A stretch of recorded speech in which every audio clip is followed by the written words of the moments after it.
नमस्कार दोस्तों, back to our channel friends. मैं सबका अपने चैनल स्टॉक्स फॉर लाइफ पे बहुत स्वागत करता हूँ। दोस्तों ये फैमिली डे फिल्म, बस ये पूरे क्वार्टरली रिजल्ट में आपने एक चीज़ विटनेस की होगी, खासकर आईटी स्टॉक्स में और केमिकल्स में वो तेज़ी का माहौल देखने को नहीं मिल रहा है बिकॉज उनके नंबर्स थोड़े बहुत पुअर आ रहे हैं। रीज़न साफ है, एक्सपोर्ट की बात की जाए केमिकल कंपनी उतना अच्छा नहीं कर पा रही because of global slow down. IT के बारे में आपको अच्छे से पता है, लेकिन इसी बीच में दोस्तों बैंक और एनबीएफसी के नंबर्स ऐतिहासिक हमें देखने को मिल रहा है। और साथ ही साथ गैस एफएमसीजी जो कि ऐसा सेक्टर है जिसको लेके मैंने बार बार कमेंट्री दी थी कि एक बार रशिया यूक्रेन का मैटर खत्म होने के बाद अगर इन्फ्लेशन कूल डाउन होता है उनके नंबर्स में स्पाइकअप होने की उम्मीद है। एग्जैक्टली कैसे कंपनी में हमें वही देखने को मिल रहा है। और मैंने इस कंपनी को बार बार पिछले कुछ महीनों में एक ही बात बताई है कि आप इसमें एक्यूमुलेशन करें, फर्दर तेजी की संभावना हो सकती है। एक साल लो से गए इस कंपनी ने एक साल हाई को हिट किया, समय ही पता ही नहीं चला। तो फटाफट मैं अपने अनबायस्ड कमेंट्री दूंगा और मुझे लगता है कि ब्रेकआउट लवर है, आप इस कंपनी को अभी भी एक्यूमुलेशन कर सकते हैं। अगर आपको फॉरवर्ड लुकिंग कोई ऐसे सेक्टर पे निवेश करना है जिनका आउटलुक थोड़ा सा पॉजिटिव बन पाए, चैनल फर्स्ट टाइम होंगे सब्सक्राइब कर सकते हैं। इस तरह की क्वालिटी कंटेंट को सबसे पहले एक्सेस करने के लिए now without dealing any for time let's begin. सबसे पहले गाइस समझना बहुत ही इंपॉर्टेंट है कि कोई कंपनी में अगर आप निवेश कर रहे हैं, ऐसा नहीं है कि पोर्टफोलियो में अगर 10 सेक्टर हैं, 10 सेक्टर एक बार परफॉर्म करें, ये गाइस इम्पॉसिबल है। और ऑफकोर्स इसी को हम लोग इंडेक्स मैनेजमेंट बोलते हैं। मतलब जहाँ पे आउटलुक ठीक हुआ पैसे उधर जाते हैं, और जहाँ पे आउटलुक ख़राब हुआ थोड़ा बहुत आपको ट्रबल देता है, बट वो शॉर्ट टर्म की कहानी होती है। तो यहाँ पे गैस बहुत ही अच्छे नंबर्स 3362 से अगर आप देखें तो कंपनी के रेवेन्यू की बात की जाए 3798 हो चुके हैं।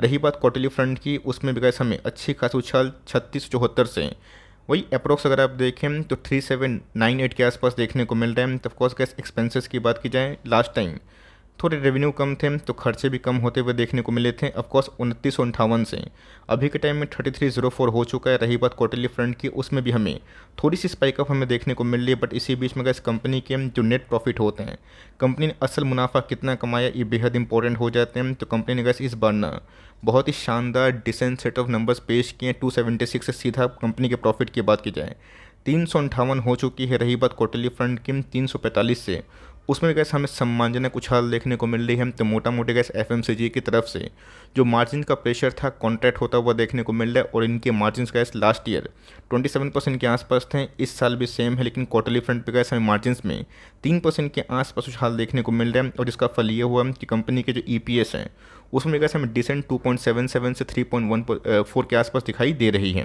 गैस बात कर रहे हैं टाटा कंज्यूमर के बारे में। आप सबको अच्छे से पता है कि टाटा कंज्यूमर प्रोडक्ट्स पिछले 2 साल से बिल्कुल परफॉर्म नहीं किया। पर जब बेस फॉर्मेशन हुआ था, आप सबको अच्छे से याद है कि पिछले 3-6 महीने से मेरी कमेंट्री क्या रही है। इनके गैस जो स्टारबक बिजनेस है उन्होंने बहुत ही शानदार बिजनेस किया, आउट परफॉर्म किया। और ऑफकोर्स गैस एडिशनल जो रेवेन्यू है, प्रॉफिटेबिलिटी इनके बिजनेस से हमें दिखाई ज़रूर दे रही है। याद होगा दोस्तों पिछले कुछ समय से मेरी कमेंट्री टाटा कंज्यूमर को लेकर क्या रही है। आज भी गैस अगर आप देखें तो आज के हाई की बात की जाए 883.95, मतलब गैस आज का जो डे हाई है वही इनके लाइफ टाइम हाई देखने को मिल रहे हैं। बहुत लोगों को याद भी होगा कि मैंने 700, 750, इवन 770 के आसपास भी बार बार कवर किया था। उस लेवल से 15% का अपसाइड हमें देखने को मिल रहा है। लेकिन दोस्तों जिन्होंने सही टाइम पे ग्रैब किया ना, उनके कम से कम 25-30% के आसपास पैसे शॉर्ट टर्म में भी बनते हुए दिखाई दे रहे हैं। वाइसली जज कर रहे हैं तो वाइट डे में गैस तकरीबन 14% का अपसाइड हमें देखने को मिल रहा है। लेकिन दोस्तों इस फॉर्मेशन के बाद 700 के बाद कंपनी ऑलमोस्ट 900 के आसपास हो चुकी है। क्या मैंने नहीं बताया था? प्लीज़ कमेंट बॉक्स में बताइएगा। और अगर आपने पोजीशन बनाई होगी तो प्लीज़ वीडियो में बताइएगा। मुझे कैसे ये सब देख के काफ़ी अच्छा लगता है कि सही टाइम पे बहुत लोग सही स्टॉक्स में एंट्री लेते हैं। लॉन्ग टर्म चार्ट पैटर्न की बात की जाए काफ़ी इंप्रेसिव हमें देखने को मिलता है। बट मैंने क्या बताया कि निफ्टी 50 में एंट्री करने के बाद कैसी कंपनी थोड़ा सुस्त हो गई थी। और मार्जिन प्रेशर का तो अलग ही एक दबाव था। कंपनी का इस 2 साल के बाद फाइनली एक ब्रेकआउट के जोन पे है। मेरा ऐसा मानना है कि अगर इस नंबर्स के बाद कंपनी अगर 900 का लेवल क्रॉस करती है, सीधा सीधी गैस हमें 4 फिगर के आसपास देखने को मिल सकता है। अगर उसको क्रॉस करती है, शॉर्ट टर्म में गैस कंपनी आने वाले 3-6 महीना साल भर में आराम से 1200-1300 के आसपास जा सकती है। कंपनी में गैस इस बार खास बात क्या हुई है ये देखना बेहद इंपॉर्टेंट हो जाता है। बिकॉज मैंने क्या बताया कि रेवेन्यू चलिए बहुत ही शानदार तरीके से बढ़ते हुए देखने को मिल रहा है। अगर आप Y1Y कंपेयर करें, इधर पे गैस अगर आपने एक चीज़ नोटिस की होगी, समझा होगा, तब आपको समझ में आराम से आ जाएगा।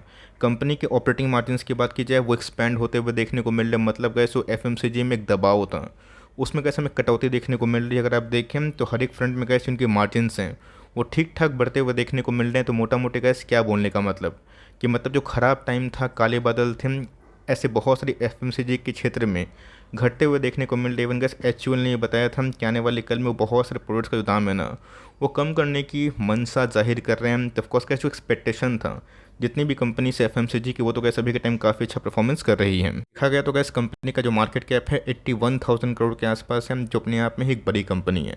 निफ्टी 50 की कंपनी से आप ये उम्मीद नहीं कर सकते कि 20% का सर्किट लग जाएगा, 10% भाग जाएगा। ये सब कंपनी का 3%, 2%, आधा परसेंट, 1%, 2.5% धीरे धीरे ग्रो करती है।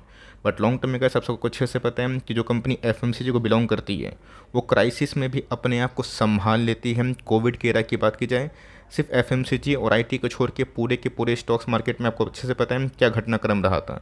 कंपनी का हायर प्राइस टू अर्निंग है, बट मेरे हिसाब से गैस आने वाले कल में जो एक्सपेंशन पॉलिसी है वो काफ़ी हद तक ह्यूमंगस है। इनके बैलेंस शीट पे गैस अगर आप थॉरली जाएँ आपको समझ में आएगा कि 1600 करोड़ के आसपास बोरोइंग्स हैं और इनके रिजर्व्स की बात की जाए 16,000 करोड़ के आसपास है।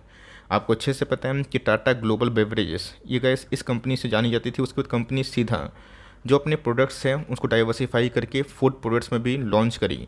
मतलब बेवरेज से सीधा कंज्यूमर प्रोडक्ट्स, मतलब गैस इनका जो प्रोडक्ट पोर्टफोलियो था ना वो काफ़ी हद तक इन्हेंस हुआ, जिसकी वजह से कंपनी को बूस्ट करने के लिए, एक्सपैंड करने के लिए, अपने आप को बड़ा करने के लिए बहुत ही हद तक हेल्प मिल चुकी है। ऐसे एक इंटरेस्टिंग फिगर्स हमें देखने को मिल रहे हैं। रही बात प्रोमोटर्स की, थोड़ा स्टेक 0.1% के आसपास जून क्वार्टर में बढ़ता हुआ देखने को मिल रहा है, जो मार्च क्वार्टर में थोड़ा सा 0.1 घट चुका था। एफआईएस की होल्डिंग गैस बढ़ते हुए देखने को मिल रही है और डीएस की होल्डिंग भी बढ़ते हुए देखने को मिल रही है। मतलब इधर पे गैस प्रमोटर अपने स्टेक को बढ़ा रहे हैं, एफआईएस बढ़ा रहे हैं और डीआईएस बढ़ा रहे हैं। बेचे कौन, तो आप समझ सकते हैं कि इधर पे गैस पब्लिक की होल्डिंग थोड़ी बहुत कम हुई है। ये वही पब्लिक है जो हमेशा चाहते हैं कि स्टॉक मार्केट में फटाफट पैसा बने। ऐसा गैस हमेशा पॉसिबल नहीं है, बट अगर आप 5 साल 10 साल का विजन रखते हैं, अच्छी कंपनी को होल्ड करते हैं, तो मेरा ऐसा मानना है गैस कि लॉन्ग टर्म में ज़रूर से ज़रूर अच्छी कंपनी में बाउंस बैक होता है। सिंपल सी बात है गैस, जिन्होंने जो रैली ग्रैब करी 700 से सीधा 900 के आसपास, उनकी चाहत अगर होगी तो प्रॉफिट को बुक भी कर सकते हैं। आप भले 10,000, 1 लाख, 2 लाख, 5 लाख लगाएं। अब जो 10 करोड़, 5 करोड़, 15 करोड़ ये सब का पैसा लगाते हैं, उनके लिए भी 30% भी शॉर्ट टर्म में काफ़ी इनफ होता है। तो अगर सेलिंग प्रेशर आती है तो बिल्कुल भी घबराइएगा मत।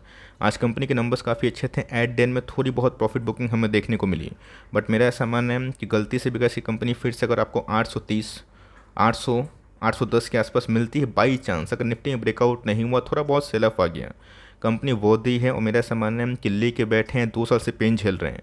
ये गैस गेन का टाइम है मेरे हिसाब से। जो हम लोग चाहते हैं वो तो होगा, बट इमीडिएट नहीं होगा। अगर आप होल्ड करते हैं, थोड़ी बहुत गिरावट अगर होती है, प्रॉफिट बुकिंग कन्वर्ट होता भी है, आप उसे बिल्कुल ही पैनिक मत करिएगा। यहाँ पे गैस एक चीज़ मैं आपको नोटिस करवाना चाहता हूँ कि बॉलिंजर बैंड का जो विथ है, जिसको मैं बहुत ही फोकस करता हूँ खासकर वीकली चार्ट पे, इसमें बजाज फिनेंस में और बहुत सारी कंपनीज में बढ़ता हुआ देखने को मिल रहे हैं। अगर ये मोमेंटम कंटिन्यू हुआ, 900 का लेवल तोड़ना बहुत ही इंपॉर्टेंट है, तब गैस कंपनी 1000 के आसपास, और उसको तोड़ने के बाद जैसे कि हमने चोला फाइनेंस में देखा था 1100-1200 के आसपास हो चुकी है ना।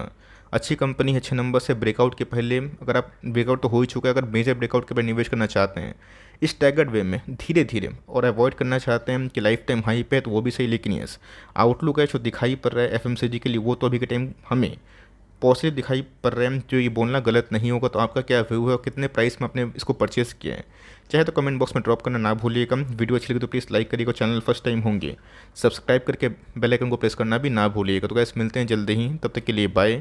Thanks for listening friends, God bless you all.